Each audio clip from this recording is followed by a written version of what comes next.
I would say that life of an athlete really does relate to how high school athletes participate in substance abuse because all those interviewed were high school athletes at one time. And they probably face even more peer pressure being at the higher levels, whether it be NFL or any other sport professionally.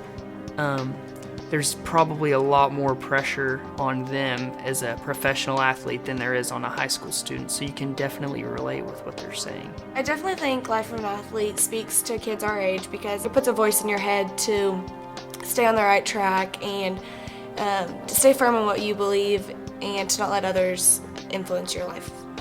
I would say the program puts you in a spot to make you feel like this could be you. You can see, even through the program, just a very popular guy in Brandon Witten who's very sociable, gets along, very nice guy. Everyone loves him. He's a great kid. Can go down just one wrong path and never look back, and it can just change your life forever. Because a lot of it was local to us, it really affects us because it happened right here. It can happen anywhere. One thing on the video that stood out to me was definitely the part about Chris Chamberlain. We have a great opportunity this year with our soccer team to go further than we've ever gone. We actually, right after watching the video, it impacted us so much that we went and made a contract ourselves. I think it's cool when you see people like Chris Chamberlain who have gone so far in life, and it really just started with the small decisions they made in high school. I mean, it really starts there. You have to be strong. You can't let into the pressure, and just think about your future and how one night, one small decision could really affect the big plans you have in your life.